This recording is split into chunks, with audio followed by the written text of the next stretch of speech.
some low points of problems in our family and some stress at work and some health problems. But through all of it, God stays the same. In those high points and those low points, God is still the same and he's still faithful.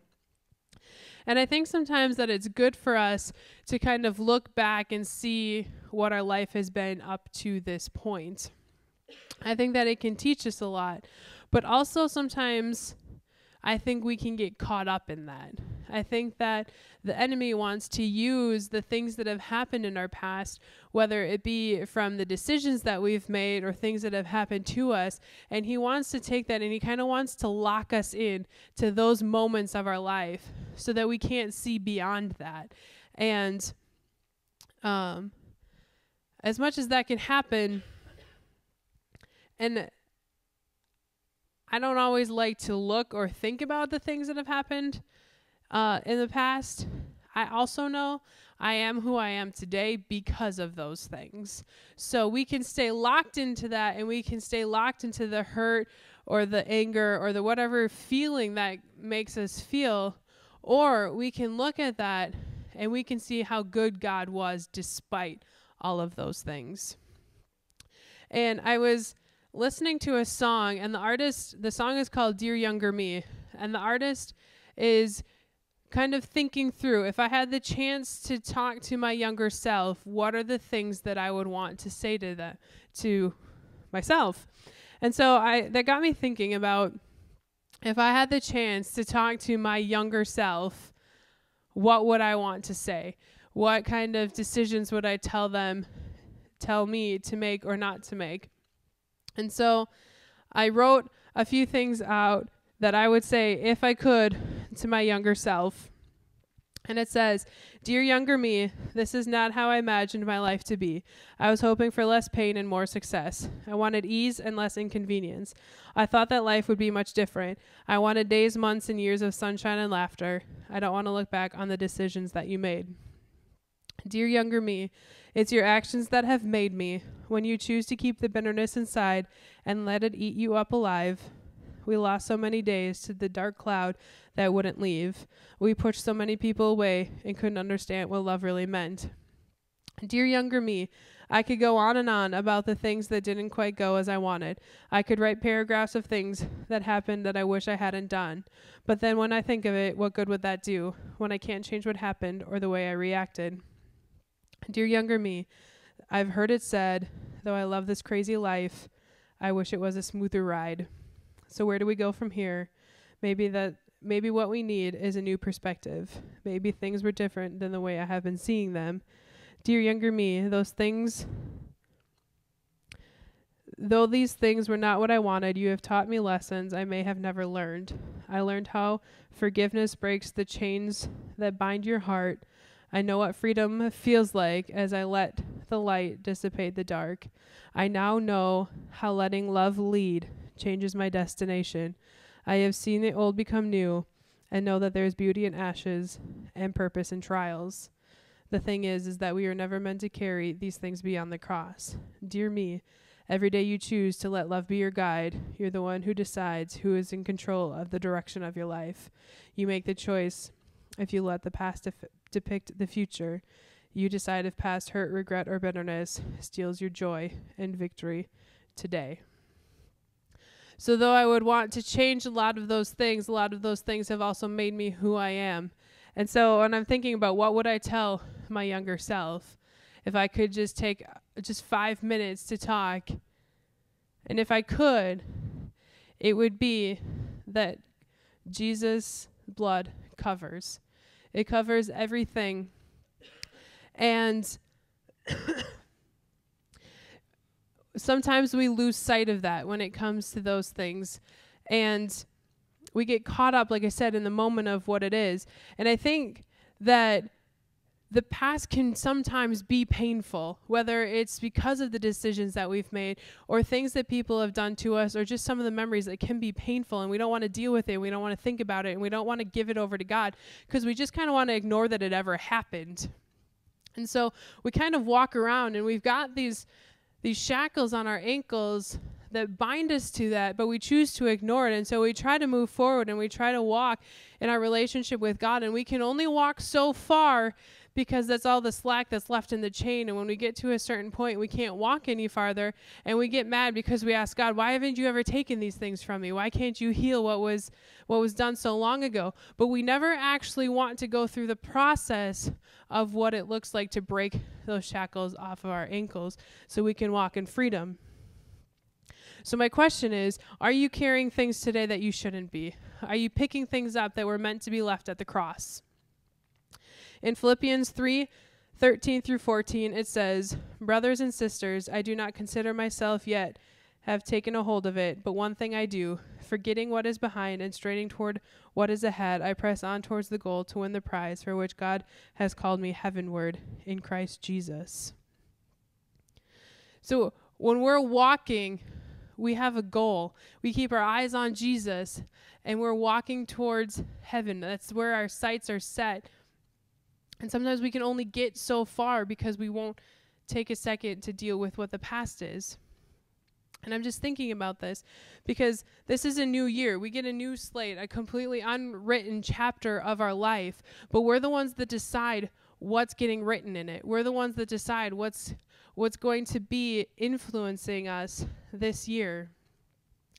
And like I said, sometimes things can be really painful, and it's things that we don't want to deal with. It's things that we don't want to walk through. And I was thinking about how sometimes we have like defining moments in our life. We have defining moments in our relationship with God, and when he helps us deal with those things in our life. And I was remembering when I was a teenager and I was at a youth retreat, and I can't even remember what the sermon was necessarily about, but I was like in the 5th or 6th row, and I had a journal, and I was just writing all these things because I was like, God, I want you to take this, and I want you to take that, and I don't want to deal with this anymore. And, I was probably like 16, so there's a lot of things going on in my life, like normal 16-year-olds. And I was just like listing all these things, like, God, like, I don't want this anymore, and I want you to have control of that, and I want to trust you in this situation. And I'm writing it all down, and I hear God tell me to just go up to the altar and to lay it down. And I was like, I don't really want to go to the altar, so can we lay it down back here in the 6th row? And so kind of went back and forth, and it came down to the fact that God was telling me that I needed to take that step towards freedom. And I was like, well, I'd rather not do that. And he said, if you walk, I'll walk with you. And it was kind of this going back and forth thing of like, I don't actually want to have to go up front. I don't actually want people to see me. I don't want to have to do this or that. And like, I guess I didn't when it came down to it, I didn't really want to face all of those things that I had written down as things that I wanted to give to God. I kind of just wanted to have a quick moment and be responsive and be like, okay, like I wrote it down, so that's good enough, and go from there. But God really wanted to do something at that retreat. He wanted me to lay those things down at the cross and give me victory. And I was a little unsure of that. And I had to have that moment of walking forward and saying, yeah, I'm in it. I'm in all the way. I want these things to be laid down, and I don't want to pick them back up. So I kind of went back and forth, and I just kept hearing, like, if you walk, I'll walk with you.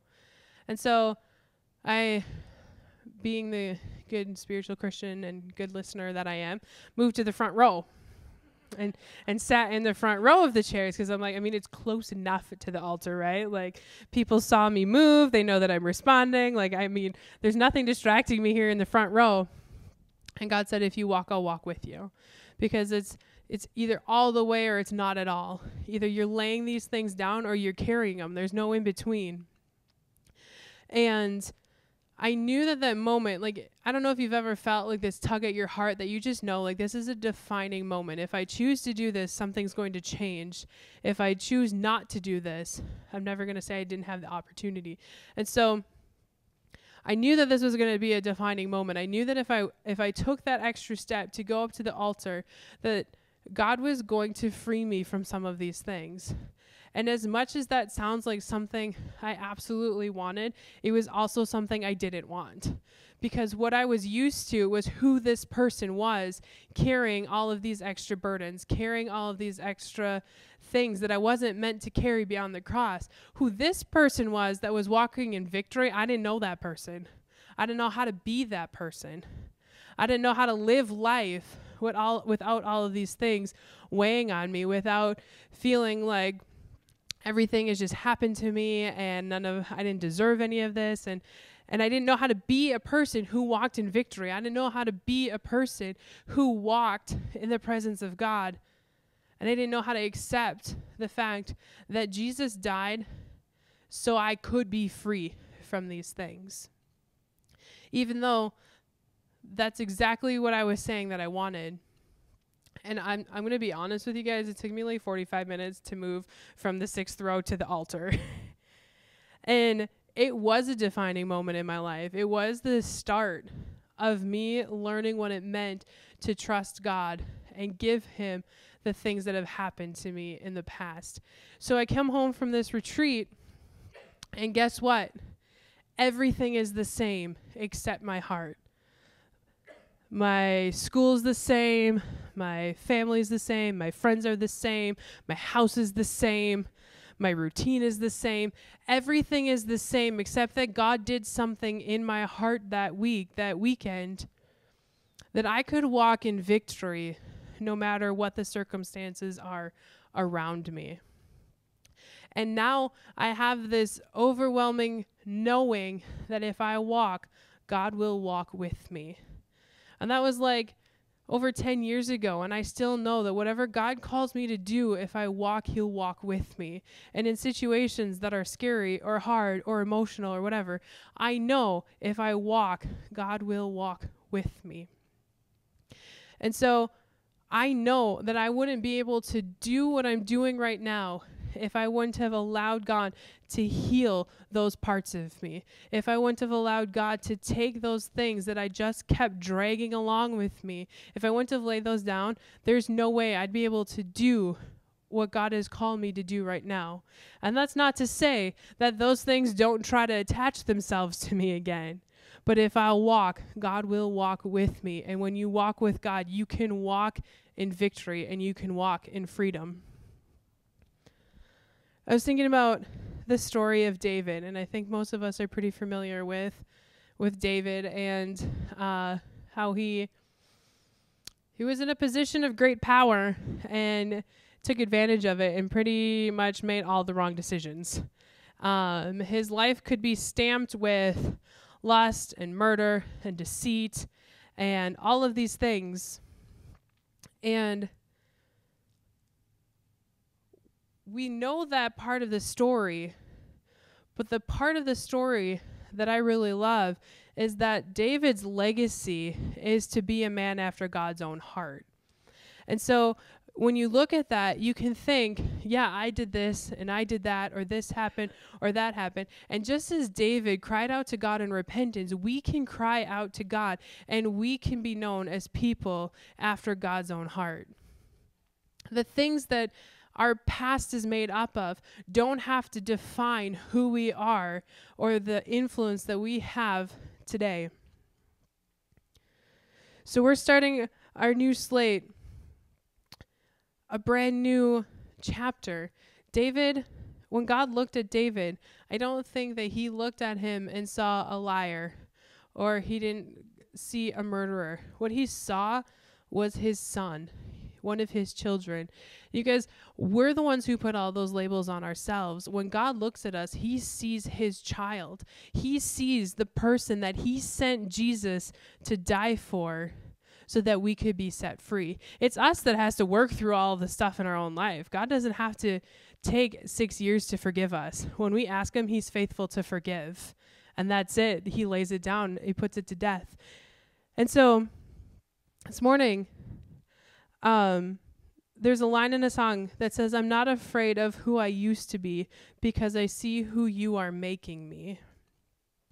And when I came back from this retreat and I knew that God was doing something in me, I went to a prayer meeting at church. I'm not exactly sure the timeline, but it was pretty close. And I was praying, and God, I know without a doubt, God said, I'm going to use your testimony to influence people for Jesus. Like, clear as day, that's what he said. And I said, no thanks, I'm good. And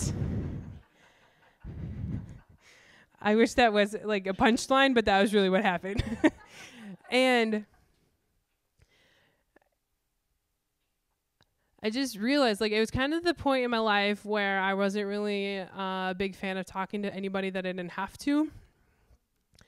And I just remember, like, that really affecting me because I was really insecure and I was really nervous and I was really like, I don't want anybody to know anything about my life, and I'm good if I don't ever have to tell anybody. And still carrying around some kind of shame of what had happened. And it was just a few weeks after I was talking to somebody, and they're like, you know, your testimony, like, God is going to use that. And they were praying for me. And I was like, okay, this is 2 times now. And I still wasn't a big fan of it. And realizing that by still being ashamed of that, like, I was still giving the enemy power over what my life had been, and not really giving God the glory of what he had done through that. And not really realizing that I am who I am because of the things that I went through, that I see things differently and I feel things differently, and God uses me differently because of some of the things that I had to go through when I was younger. And one of my favorite verses in the Bible and one of my least favorite verses in the Bible is in Revelation 12:11, and it says, "And they overcame by the blood of the Lamb and the word of their testimony."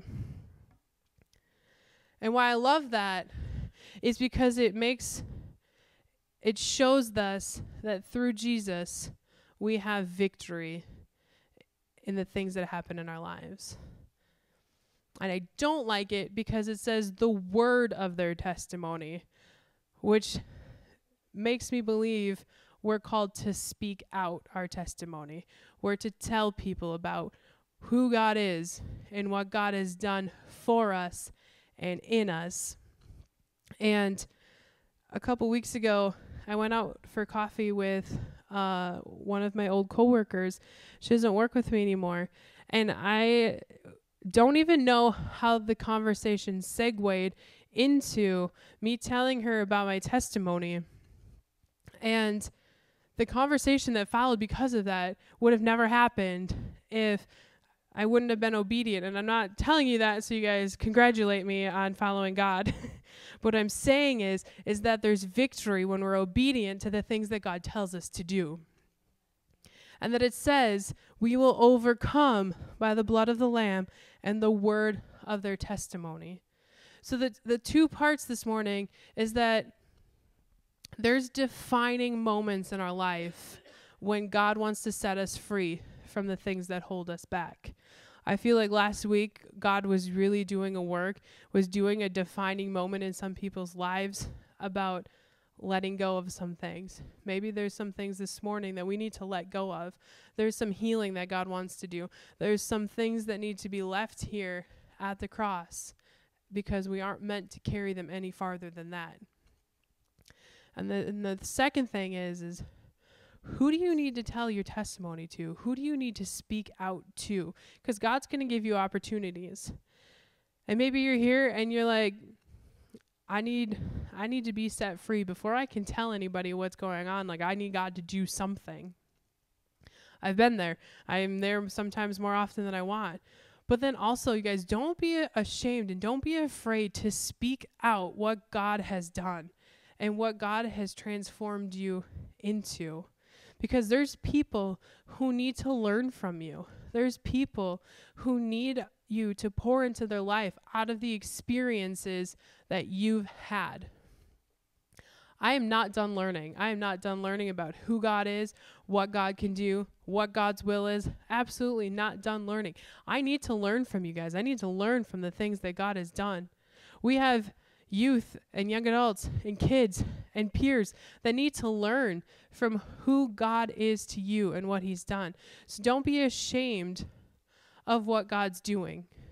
Even if it's 10 years ago what God did, or it's 10 minutes ago what God did, don't be afraid to speak out what God is doing in your life.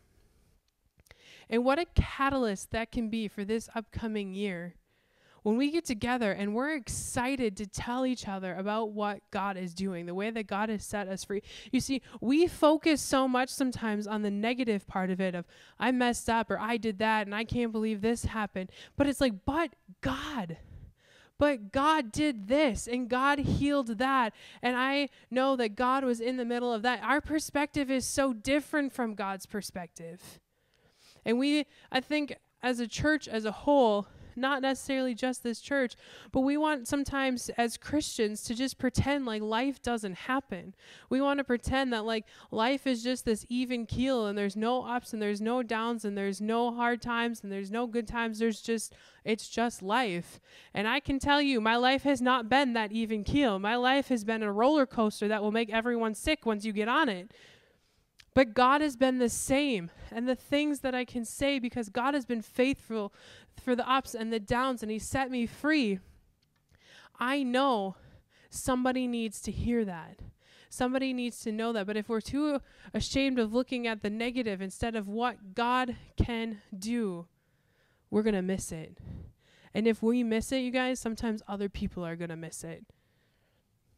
If we're not willing to speak the word of our testimony. And so when we go into what we're going to do is a little bit different. It's a little bit different than what we're used to. I really like that it says the word of our testimony. And some of us might not be ready. It took me a while to get ready to actually speak the word of our testimony.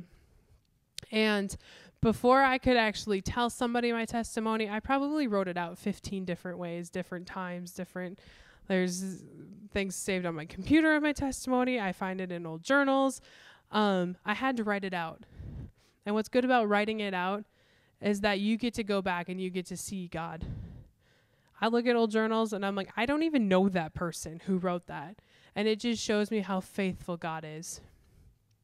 But then I think we have to get to the point where we can speak the word of our testimony. And how much more awesome can it be than to share what God's doing here with other people that God is moving in. And from there, we get to bring it out to a community that needs Jesus, that needs to see that we serve a God who is victorious and that there's nothing too big or too small for him. So what we're going to do is we're going to just put some music on. I have some journals up here with some pens that you are free to take and claim as your own. And if you need to, just write it out. Start to write it out. And God can speak to you through the things that you're writing. Maybe you've never actually spoken your testimony. Well, if you're like me, I know it's hard to believe, and you like to talk, it's okay. Find somebody in the room to talk to. It's a little unconventional, but find somebody in the room to tell your testimony to. Or maybe there's nobody here, but think of somebody that you can tell your testimony to this week. And so the only thing that I'm going to say is that if you are talking, make sure the conversation is staying around the things of God and what God is doing and the way that God is moving, or maybe talking through some of the things that you need to let go and if you need to pray. But if it's just small talk about the weather or the flu or whatever other things, let's keep that conversation for out there.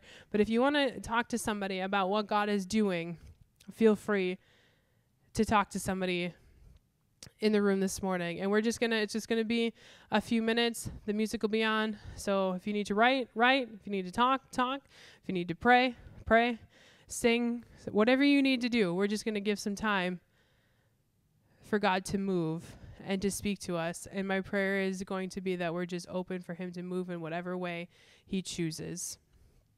God, I just thank you. I thank you for a new year. I thank you for a new chapter. God, I know that there's something that you want to do. There's a way that you want to move this church this year, God. And I just pray that our hearts are going to be open to that. Whether it looks the way that we want it to or it feels the way that we want it to, God, I know that you want to move. and you want to use us. And that can be by us laying some things down this morning. It can be for us working through some things this morning. And I pray that we would do that we wouldn't